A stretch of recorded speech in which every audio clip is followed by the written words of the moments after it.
And we are recording episode 653 with Dr. Matthias Desmet, Dr. Robert Malone, who is not only the inventor of the mRNA vaccine, but is also the inventor of mass formation psychosis, apparently. And Dr. McCullough should be joining us any second. But you guys were just saying it's perfect because Malone is taking all the flack and Dr. Desmet's kind of sitting back there just watching you take the heat, right? Absolutely insane. Well, and Google is generating an enormous reservoir of data, which Matthias and his graduate students are going to be able to data mine for the next decade.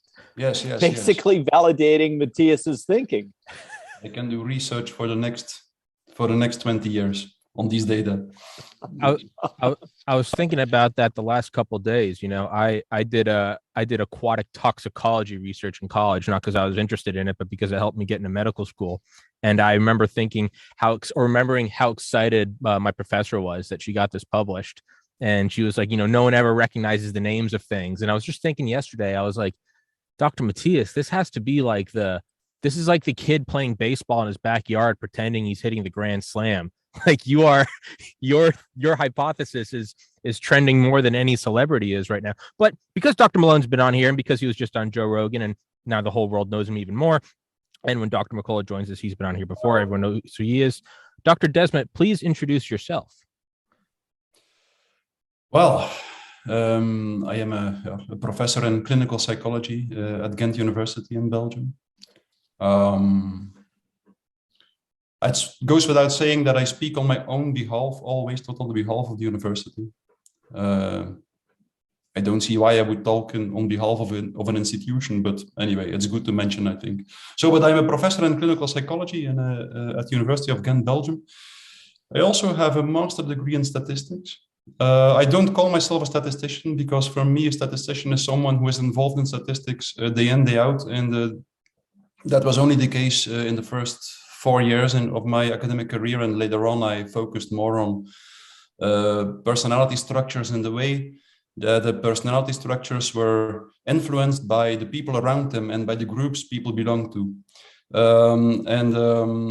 So part of my research was on personality structures and the interaction with the interpersonal contexts.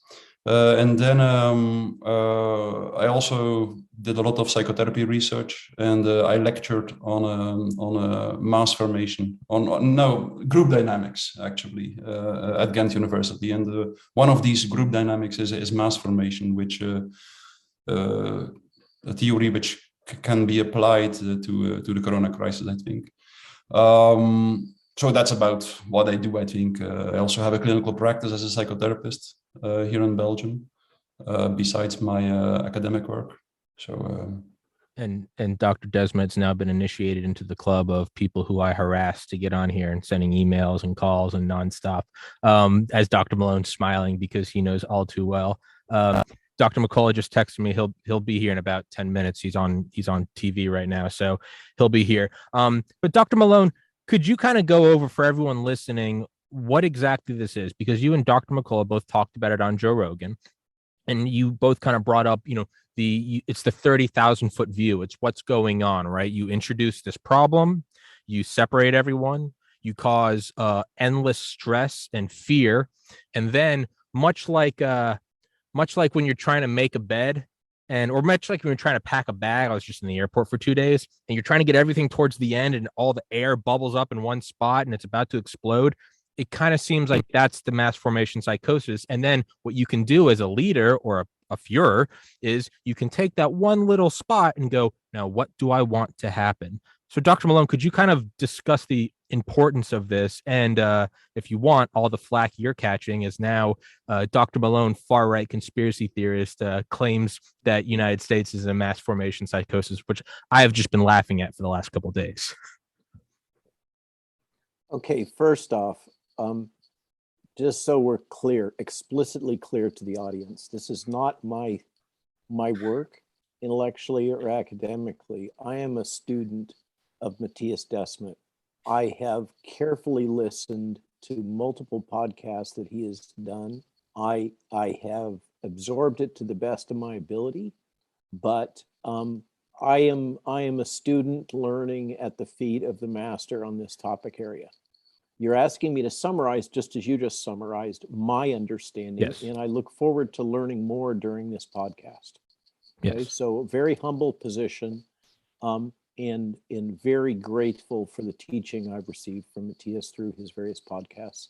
And I think we may have spoken once in person. So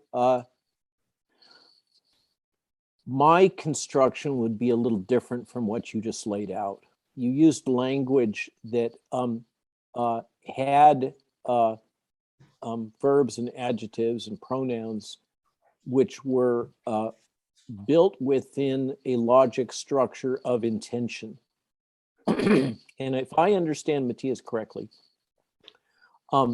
certainly, for instance, in Mein Kampf, my understanding is Adolf Hitler and Joseph Goebbels have both in other communications have described the intentional creation of these various conditions, although they didn't use the language of mass formation psychosis.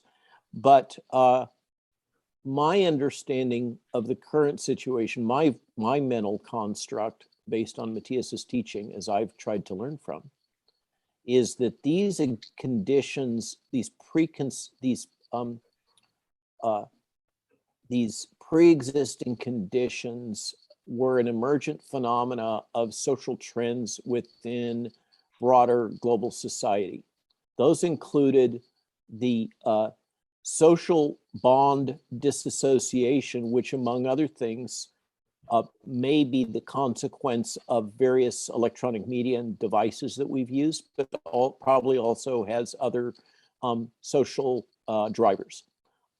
He teaches of the creation of free-floating anxiety and not the creation, I'm using the wrong term, the emergent phenomena of free-floating anxiety within a population or a fragment of the population. It doesn't have to be the whole population.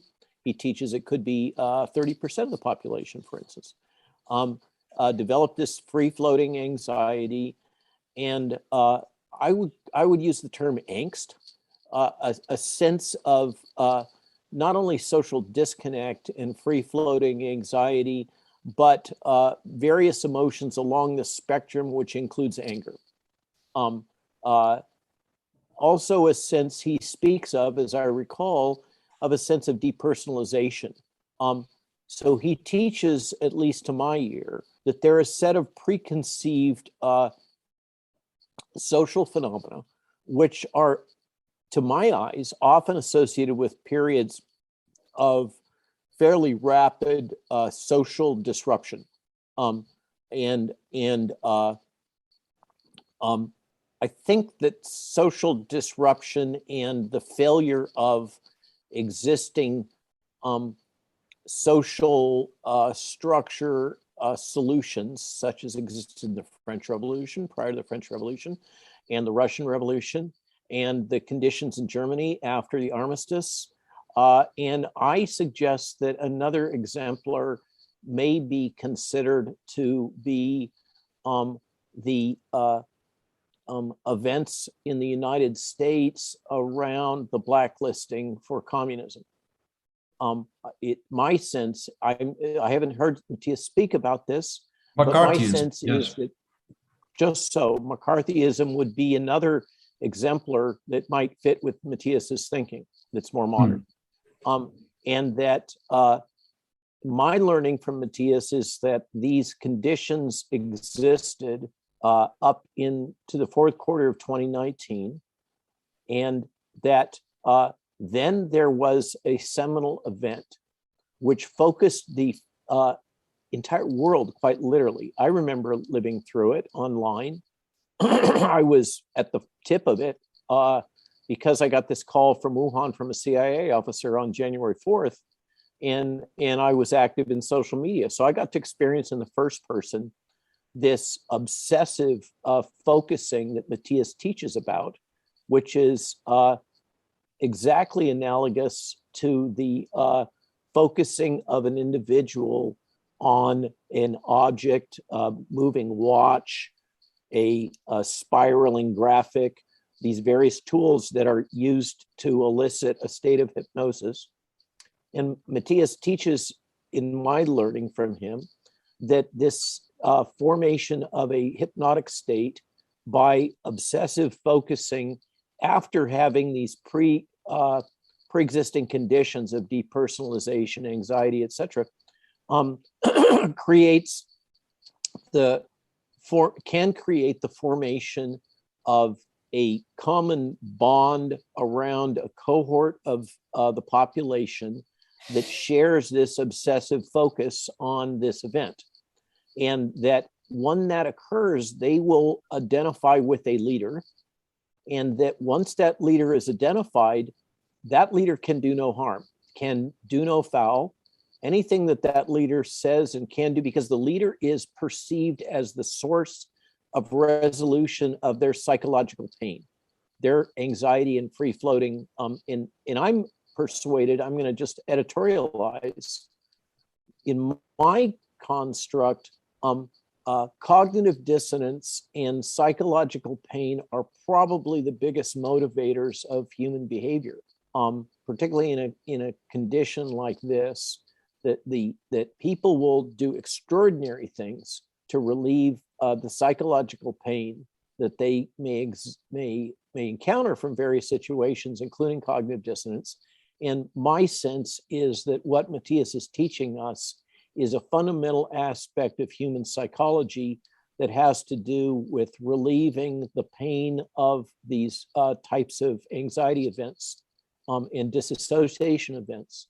And so you have the formation of a mass. Each of the words that he teaches to us have meaning. They have intrinsic meaning, and each one of them should be examined. The mass essentially, as I understand his teaching, consists of the crowd.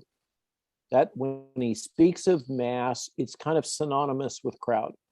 And so the language crowd formation, in my mind, in North American lingo, is somewhat more accessible to the general audience than mass formation, which is more of a technical psychiatric term. And then he speaks of the formation.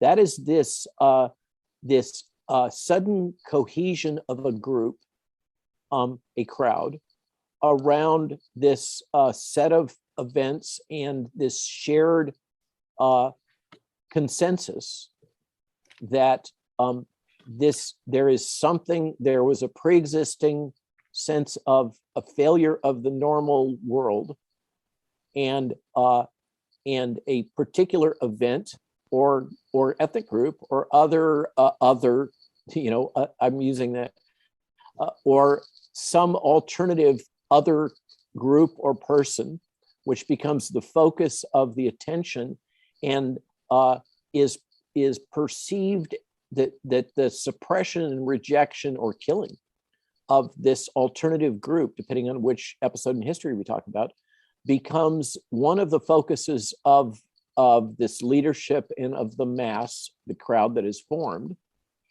And what I find most intriguing about his teaching is that this newly formed crowd, which may be as small as a third of the cohort, with something like 30 to 40% of the cohort being in this intermediate space of kind of being a little bit passive, being brought along, not feeling that they have to be invested in it, but it's too much hassle to try to resist it.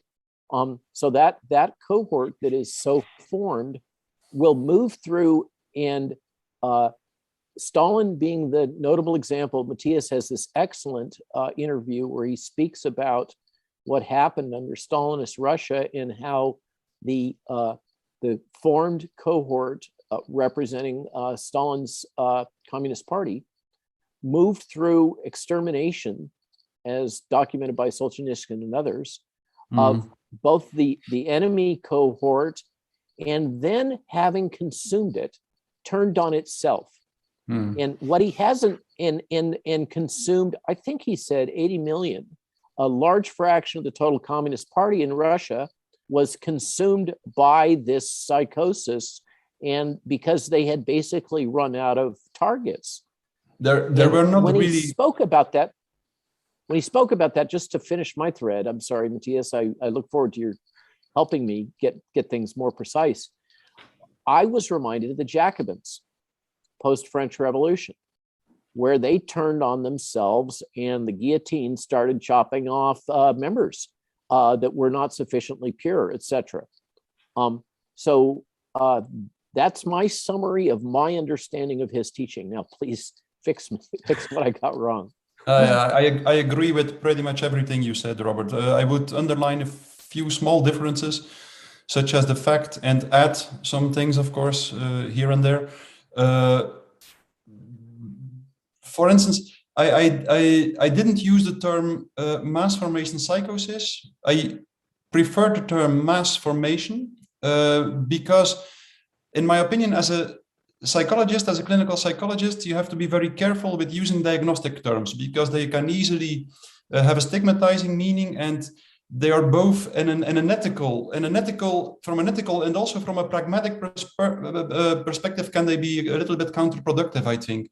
But if I can introduce to your point, I just had that discussion with Brett Weinstein half an hour ago, and he made exactly the same comment, is that the term psychosis is inherently creating a barrier to comprehension and acceptance of the theory by those that might be threatened by the use of that term for exactly what you're saying. So thank you for that reprimand and correction.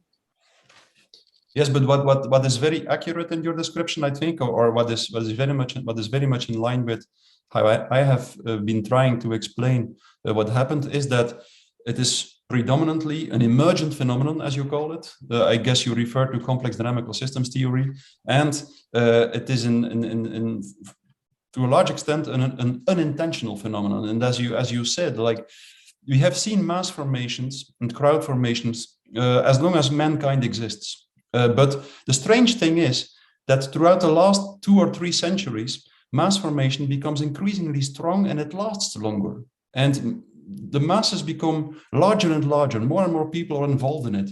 And by the end of the 19th century, Gustave Le Bon, one of the major scholars on mass formation, warned us already that if it continued like this, if the masses continue to increase their strength and their capacity, then that we might soon witness the emergence of a new state, a new type of state, which was based on the power of the masses.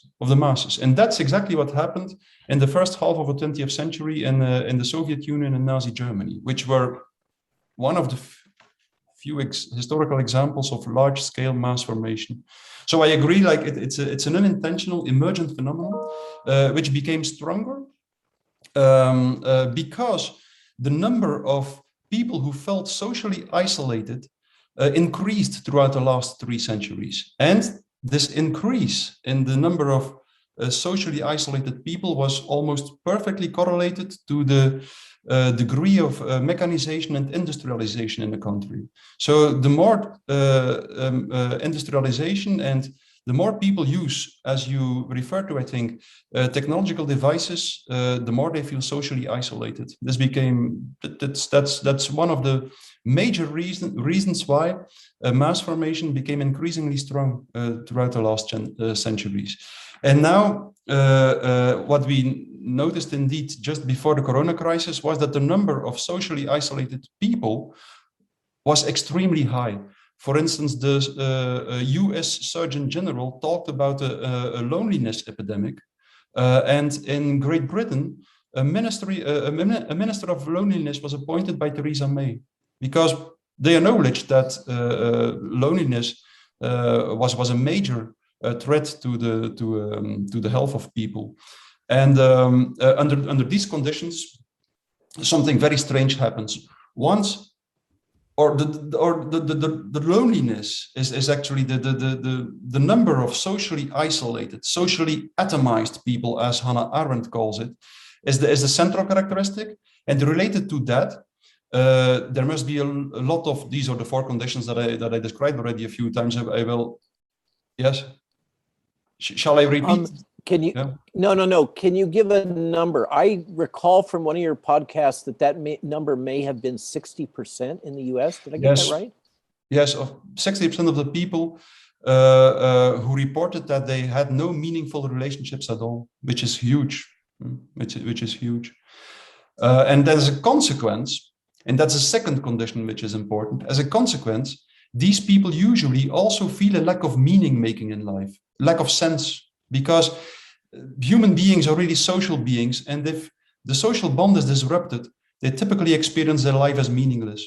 And that also was really, there were a lot of people, for instance, only in a Gallup World Poll, only 13% of the people reported that they considered their jobs as really meaningful. And 65%, I think, reported that they experienced their jobs as completely meaningless. This is a phenomenon that is very well described in a book by David Graeber called bullshit jobs.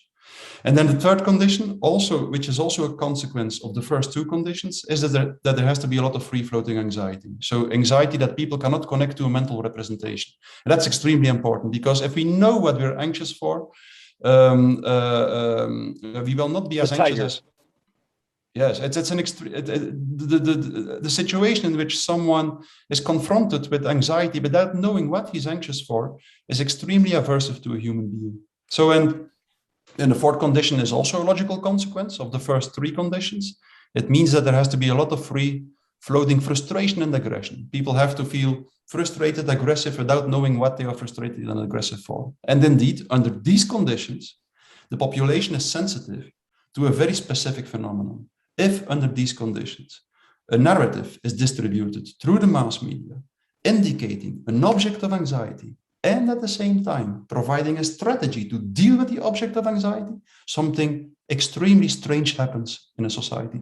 All this free-floating anxiety attaches, connects to the object of anxiety presented in the narrative, and people are willing to participate in the strategy to deal with the object of anxiety.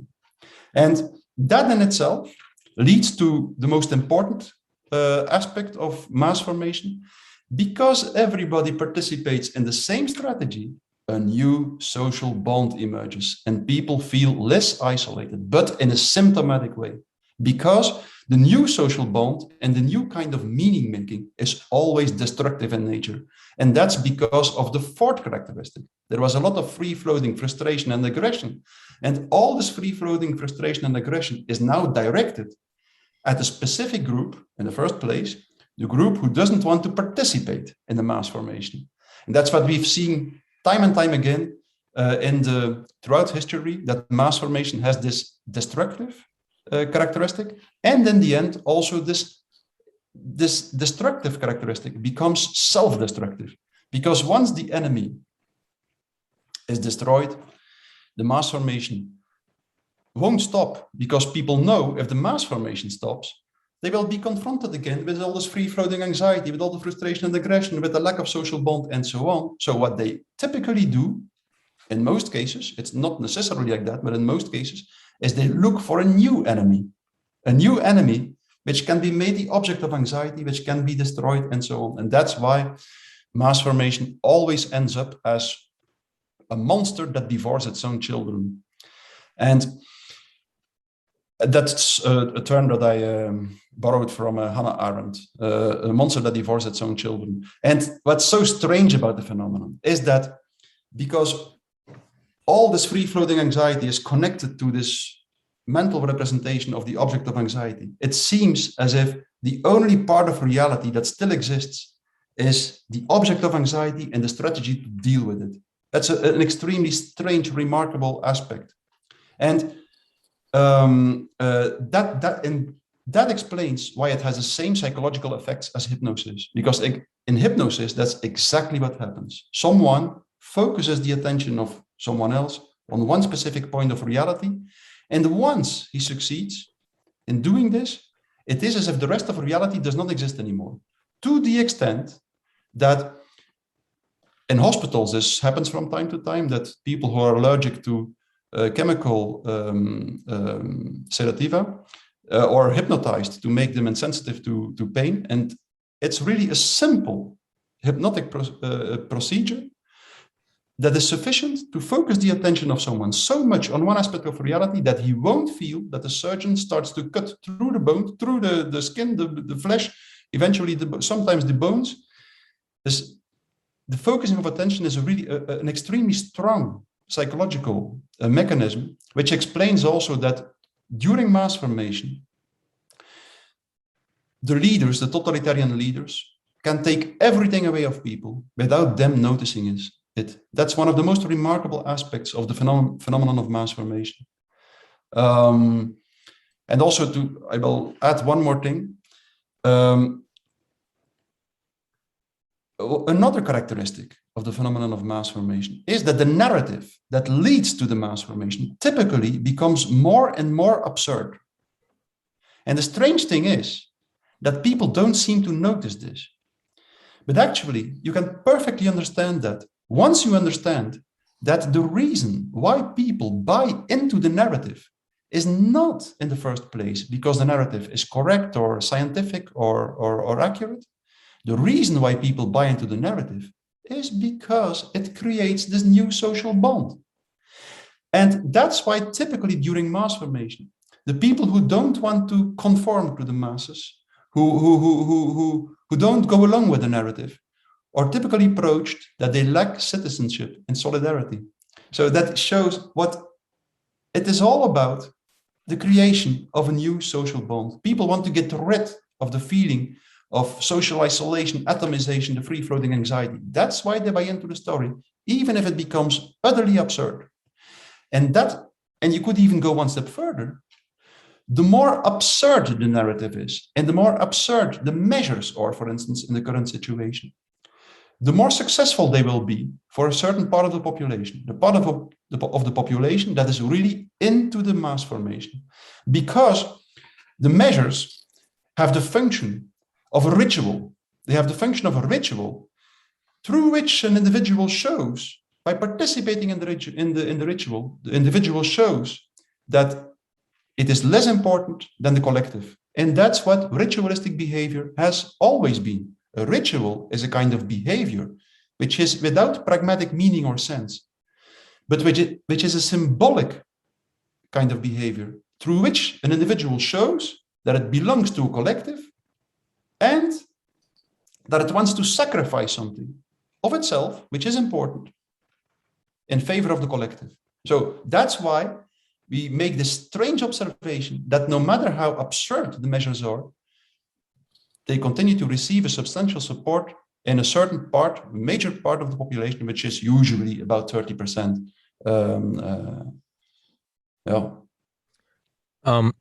First of all, my manners, Dr. McCullough joined us, so I'll give it to him in a second. So Dr. McCullough, Dr. Desmet, Dr. McCullough. Mm-hmm. Real quick, I was just thinking, because you've mentioned 20s and 30s Germany. We've mentioned the communist monster, right? You unleash the forest fire, and then you go, why is it not just attacking the trees I want gone? Then we talk about McCarthyism. But I was just thinking, as you were saying that, it seems like you could almost turn the clock back 20 years. You could go, the Twin Towers come down, we'd go to Afghanistan. Why are we going to Iraq? Free floating anxiety. It's orange level. It's green level. It's, there's anthrax. You got to go to the airport, TSA. Hey, NSA is going to start, watching all your texts for the greater good. We're going to Iraq. Why are we going to Iraq? Shut up, communists. Don't you love America? And we bulldoze our way through there, and we have Guantanamo Bay and Abu Ghraib, and we're doing all of this. And it's not until about 20 years later, we finally withdraw and we go, wait, what were we doing? But by the time we've withdrawn, we're already ready for the next one. But Dr. McCullough, I don't want to box you out, and I know we have you for a finite amount of time. Your thoughts on all of this? Well, Tommy, thanks for having me on the show. It is a real honor to listen to Dr. Desmet and join Dr. Malone on your program. I was just on TV trying to explain to America these critical concepts, and I really want to hear from Dr. Malone about, are we making any progress? And I give great credit to Dr. Matthias Desmet for teaching us these principles. I feel like I've sit in a psychology class right now. It's really good. But Dr. Malone, are we making any progress, do you think, in our messaging to Americans? Well, thanks, Peter. I stand at the feet of the master. learning from his teaching, but I do feel like there has been some cracks in the narrative. We've recently heard from the head of the vaccine leadership team in Great Britain that he, without saying the words Great Barrington Declaration, he basically rolled out the Great Barrington Declaration. I think that's a step in the right direction. I think that the world suddenly becoming fixated and obsessed with mass formation is a good sign. It's amazing. But Peter, here, I'm going to turn it back on you. I know you're a deeply religious person, and I am not, although I was raised an Episcopalian with all of the trimmings, so that's the closest thing you can get to the Catholic Church, I think. And I am struck at this moment that one of the positive, constructive things that religion and religious communities give is something that I speculate may be protective to the formation of this type of event. That is that part of, Matthias has taught us that there's the arc of history suggesting that we are seeing the gradual increasing, I'm going to use words that he didn't say, severity of mass formation over time being century time, and I'm struck intuitively that the time frame that he's speaking of is one that has paralleled the gradual erosion of the role of communities of faith in our society. And because of your leadership and commitment, and Richard Urso's and many others that are within this community framework, broadly written, I've been struck in this journey that the leaders that are at the forefront trying to bring us out of this come from devout communities committed to, I'm sorry, I'm not casting aspersions on Muslims or any other group, but Christian cohort. And yet I also visited the Vatican, as you may recall, and met with Cardinal Turkson, another deeply committed religious leader who had the mission space of COVID response for the Vatican, who has just resigned from the Vatican. I mean, it boggles my mind. Many people thought he was number 2 to the Pope. He has resigned. He's no longer in the Vatican because Pope Francis' leadership was not comfortable with questioning what I would call, based on Matthias' teaching, the mass formation. Over. That's a very interesting observation. I've said many times there's about 500 doctors trying to treat all of America with COVID-19, about 1 million doctors on the sideline. The unique characteristic about the 500 doctors, we know each other pretty well now, is almost exclusively they're practicing Christians or practicing Jews. Now, that's just our Western society. I don't have a sense for other religions. I have had interactions with almost all the major denominations in Christianity through my journey, and realize at the top, all are in sync with mass formation, but there are large units beneath the upper layers that are awake and their eyes are clear and their ears, they can hear. I just did a television program in Lahore, Pakistan, and for the first time had a chance to interact with Hindu Muslim communities. And I just haven't had I used to travel all the time academically, and for the last 2 years now, I haven't traveled, so I haven't had that interaction, so I can't speak to it. But whatever's going on is obviously worldwide. I've been impressed with how the behaviors are the same in the most remote parts of the world. Even people who are not connected to Twitter, they don't even know what Gates Foundation is or Gavi. The same thinking is on the tiniest islands of Indonesia, the deepest forests of South America, as it is in New York City. I'm interested in Dr. Desmet's idea of how can mass formation, in a sense, almost travel from mind to mind without direct communication. It almost seems like it's supernatural. Yeah, that's true. And that has been described from the earliest scientific studies on mass formation. They call it, thoughts and words are contagious when a phenomenon of mass formation emerges. It's a very strange thing. Also, it almost seems someone like Canetti has described this in a book called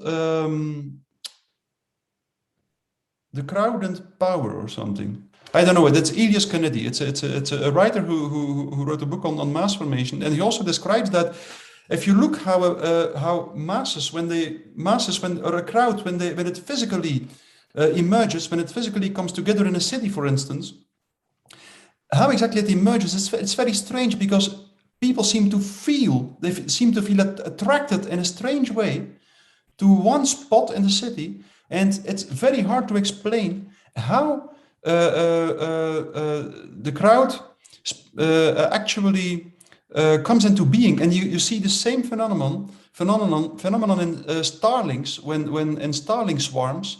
When a starling swarms emerges, it's strange, but all the individual starlings seems to feel that the swarm is emerging, and they all join the swarm. And more or less the same happens when a crowd forms, when a physical crowd forms, but also at the more the mental, psychological level. This has been described time and time again. In a strange way, people start to think in the same way. They all start to think in the same way. They even start to use the same words. And it happens extremely fast, with the speed of the lightning. Happens extremely fast. It's very hard to explain, as a lot of aspects of complex dynamical systems are hard to explain in more or less ordinary terms. I have no idea, actually. You can try to explain it. Of course, people identify with each other, and you can describe this more or less at a psychological level. It's not easy, but you can. But even then, it remains hard to explain how it can go, how things can happen so fast, why people start to share the same beliefs, the same thoughts, the same words in such a short amount of time. It's a very well-known phenomenon. That's one thing that I can say. And you could try to refer to more exotic thinkers such as Rupert Sheldrake, who explained that when several people start to think in the same way, the ideas and the thoughts spread in a kind of a morphogenetic field, and people all get connected to this field. Okay, then you have to use, as I said, a very exotic theoretical framework. But sometimes it seems that it is almost the only thing that can explain what happens throughout the process of mass formation.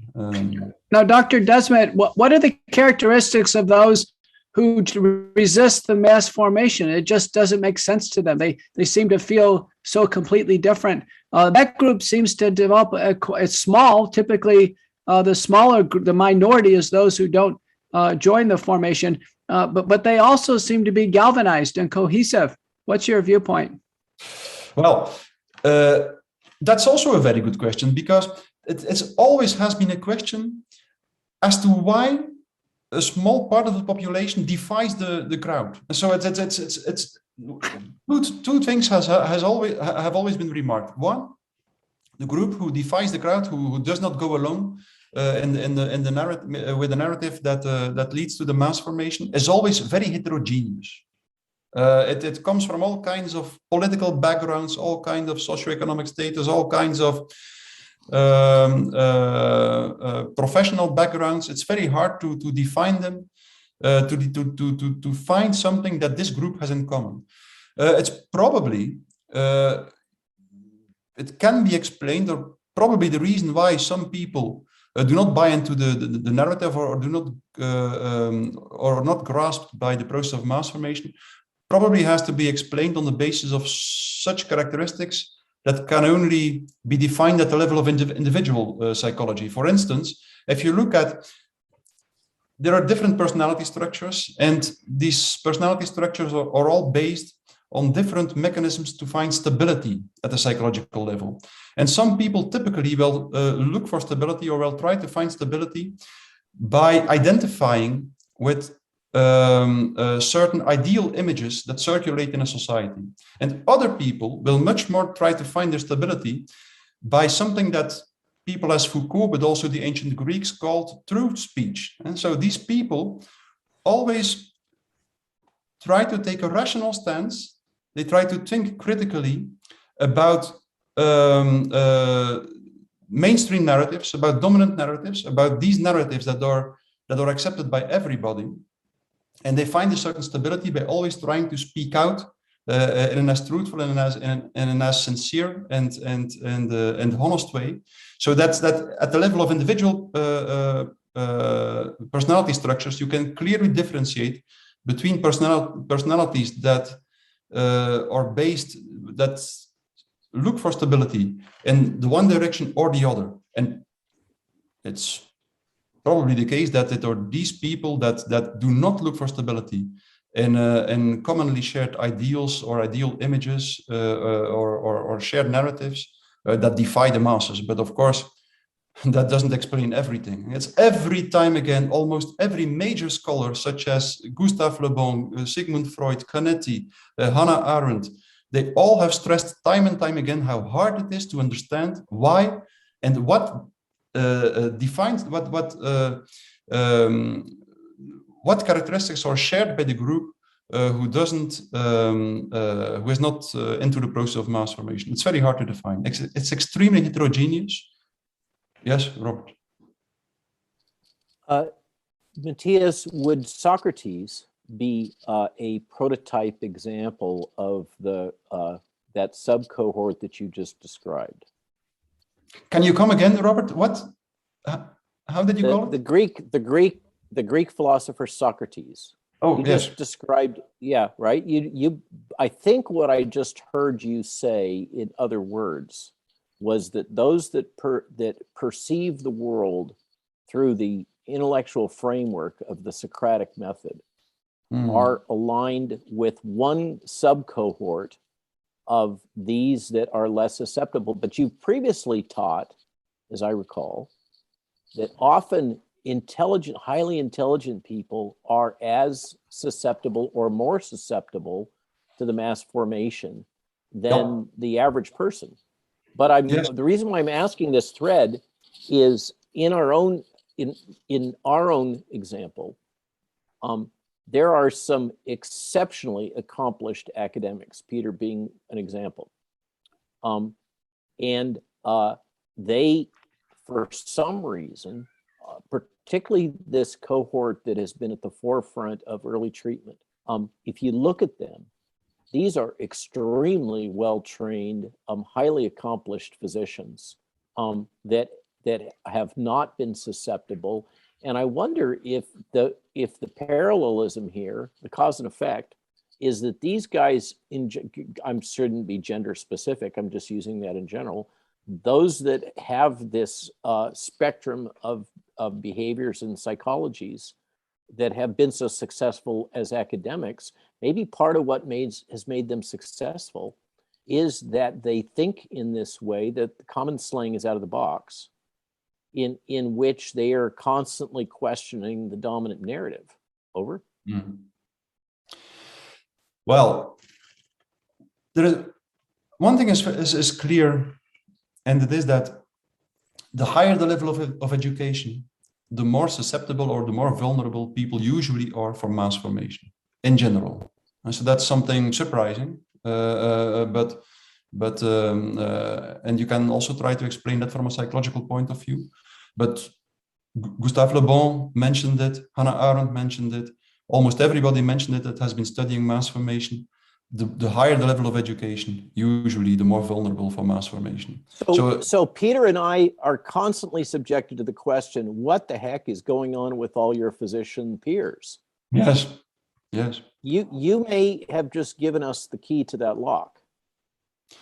Yes, I also think that the people who strive, who try to get a high degree or something, that maybe are typically or usually people who think that social status is very important. And that could be the reason why they are inclined to conform with the mainstream narrative. I don't know, that's one possible explanation. But also your reference to Socrates, I think, is very important, because indeed the ancient Greeks had a term which was parrhesia. I don't know if you're familiar with the term. Parrhesia, the courage to speak the truth.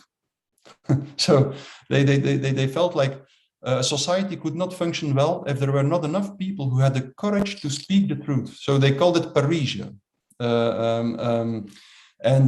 I think it's exactly this characteristic, the courage to try to speak the truth, that is probably one of the major characteristics that is important if you don't want to fall prey to mass formation. If you just... But what happened to Socrates, of course, was the hemlock. It was hemlock, one of the earlier examples of a victim of mass formation. Cancel culture. 2,000 years ago. Of course, the Greeks knew already that speaking the truth is extremely dangerous, because the truth is always that part of knowledge that is in conflict or at contrast with the dominant narrative. That's something Hegel also said, the German philosopher. And the Greeks knew that the person who tries to speak the truth, who tries to show, who tries to reveal that knowledge that is in conflict with the mainstream narrative, this person puts himself at risk. But if there are no such people anymore, then society cannot function. And so, yes, of course, everybody who does his best to try to say something of which he thinks it is true, but in conflict with the dominant narrative, puts himself at risk, but at the same time, he maybe does what is most necessary to preserve a certain level of humanity in society.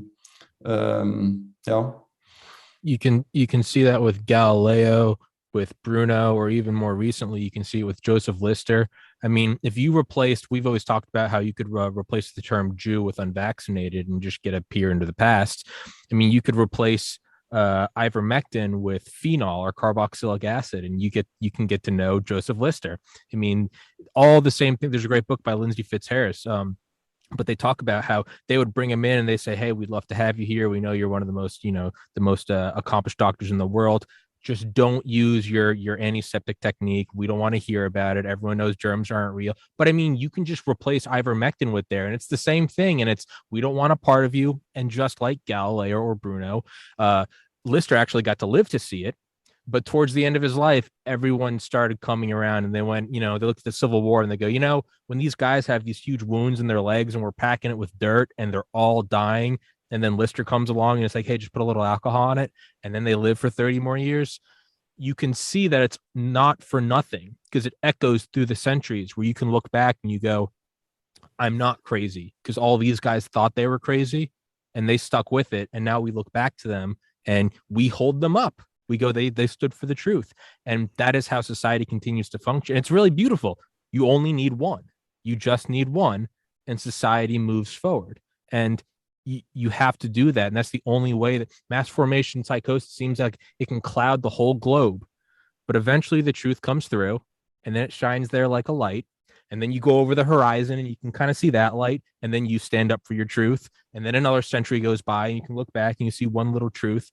But that's really all you need to keep society moving forward. So as long as one person stands up, Dr. Malone. I'm reminded of the saying, from your lips to God's ears, and the forward-looking hope that Peter and I aren't forced to drink the hemlock, because metaphorically we already kind of are. Well, that's kind of the other part of this feel-good analogy, is guys like you and Rogan, and I suppose myself, for having you guys on. That's kind of the other part. That's the fine print. You all die, So it's well, just so that's so. The Who is John Galt is my spirit animal, I think, these days, if you know Atlas Shrugged. But I only have 9 minutes left. Mm-hmm. Tommy, would it be okay if Matthias spoke to us about his prescription? Absolutely. Or how do we Absolutely. get out of this? Absolutely. That's I would love to learn from his prescription. He has said that we could refocus them all on global totalitarianism at our risk. And then if he has time, I'd like to learn about the specific nuance of how this relates to children. But then I want to shut up now and let Peter and Matthias have the floor. Over. Dr. Desmet. Yes, well, once you understand the nature of the process of mass formation, you also understand what you can do about it. But that doesn't mean that it is easy to do something about it. And so the process of mass formation is it's a kind of hypnosis, and most scholars agree that it is very hard to wake people up from such a state of mass formation. So mass formation is a phenomenon that is provoked by a voice. It's a voice of a leader, a voice that is distributed time and time again through the mass media, that keeps people in a process of mass formation. And the leader himself is also grasped in this process of mass formation. This is so typical for this process, that both the hypnotist and the hypnotized are into the process. Name the leader. I'm gonna jump in. Name the leader.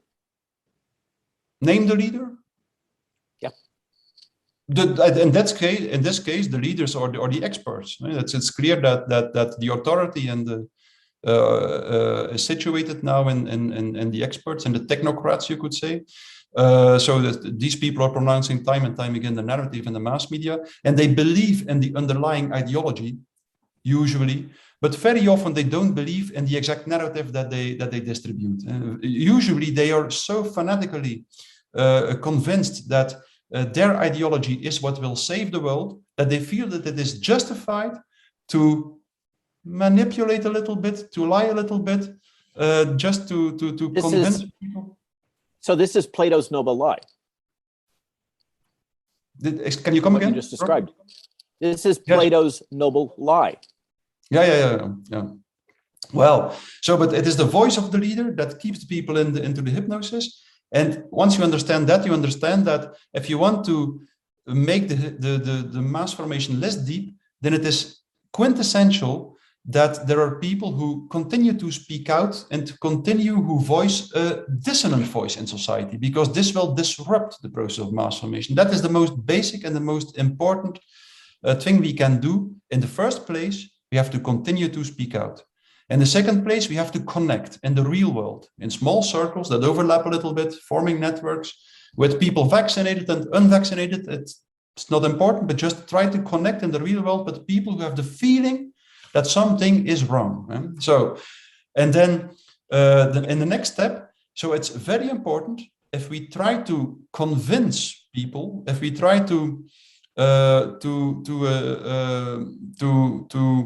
bring a different narrative, it's extremely important that we do not try to convince people to go back to the old normal, because the old normal what people tried to escape through the process of mass formation. It was exactly because the old normal was unbearable that people were sensitive to the process of mass formation. Thus, what we should try to construct together is a new normal, but which is not a technocratic or a transhumanist new normal. We should show people that there are other options. There are other options to escape the old normal than a technocratic, transhumanist new normal. So I think these three things are extremely important. We have to continue to speak out. That's the most important thing.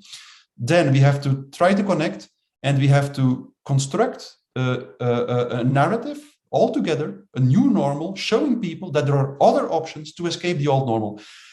As soon as we understand that, I think we can start to become successful. Because what I often hear now is that the people who refuse to go along with the mainstream narrative, that they actually always try to convince the people to go back to the old normal. And that's from a psychological point of view, that's absurd. And then the last important thing I believe is that if we try to resist, if we try to defy what's happening now, then we should stick to the principles of non-violent resistance, because that's by far the most efficient strategy. Because once you start to think about, once you become aggressive, even only in the way you speak, then you will justify for the masses to channel and to direct all this frustration and aggression at the dissonant voice. Because that's one of the major characteristics of mass formation, is that people become radically intolerant for dissonant voices. And of course, that's because the dissonant voices threaten to wake up the masses. And in that case, the masses are confronted again with the free-floating anxiety and so on. So people are usually radically intolerant for dissonant voices. And every sign of aggression from the group who does not go along with the masses justifies that the masses commit atrocities. Sometimes they are always inclined to. So that's if I have to put it in a very concise way, continue to speak out, try to connect, think about the new normal, which is different from the new normal that led to the mass formation, and always stick to the principles of nonviolent resistance, but do it in a convinced way. We should not hesitate. Yes. It's because if you do that violence, you're providing them with the Reichstag fire. You're providing them with the Gulf of Tonkin, to which now they can justify their hammer. And I know we got 3 minutes left. I want to touch on real quick what Dr. Malone said, listening on Rogan, quoting Matthias, talking about is, once we realize that there's this mass formation psychosis, kind of this global lockstep, if you replace that, that's just one next level up. And now the same thing can happen. Someone can come in and go, there is a global takeover, follow me. And now we're right back at step one. So we can't replace Oxycontin with Suboxone and then replace that with beer. We're still just moving from drug to drug to drug. We've got to get sober, and you just have to speak your truth. Don't look around and don't look at what everyone else is saying. What do you know to be true? And follow that. That's the only way we're going to get out of this. We're in a movie theater right now. We all need to just flip the lights on and go, hey, we can't go to another movie. We got to walk out of the theater and go see the sunlight. Dr. Malone?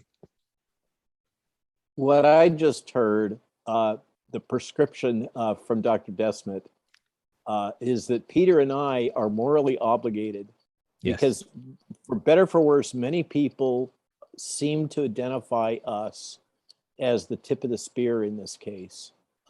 I haven't sought it. I know he hasn't sought it, but here it is.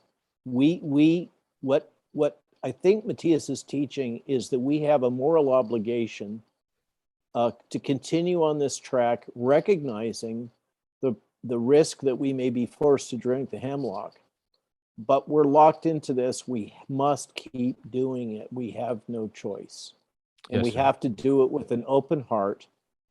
I mean, basically, the only metaphors that I find that help me in this journey, and I said before, recognize I am not inherently a Christian person, even though I was raised in a church, Christian church practice. But the metaphor of Jesus and the disciples seems to be, not that we're Jesus, don't even begin to misinterpret it, but that idea of open-hearted leadership, the story of Jesus is one of self-awareness of what the end point was. Right? That's Peter knows the scripture better than I do by far, but it's a story of a leader in a mass formation environment, trying to point the way to a different way forward in time with an open heart, knowing full well what the end game was, and yet still proceeding. And it feels to me like that's what Matthias is teaching to us, is that Peter and I and our colleagues are locked into this, and we're now at a point where there's only one road forward, and we got to walk it. It is. And I would also say, Dr. McCullough and Dr. Malone, you both have an obligation, now that you've been on there, to get Matthias on Joe Rogan. I think that's your obligation as well, is we need to get the master beyond Wasn't the megaphone. he on? I thought he had been. I thought he'd been on Rogan. Am I an idiot? Were you? No, I wasn't. Dr. Okay. Malone and Dr. McCullough, you guys got to make that happen. if in Matthias, I put it in the sidebar. If you're interested, I would love to have you in Miami next week, but I have to jump. I'll put you guys in contact via email. Matthias Desmet, Dr. Matthias Desmet, Dr. Robert Malone, Dr. Peter McCullough. Thank you so much. Keep doing the right thing. Everyone listening to this, do your part. Share this. Don't be violent. Open your heart. It's either the Great Awakening or the Great Reset. We have one or the other. Follow your heart. Thank you so much, gentlemen. Take care. God bless everyone.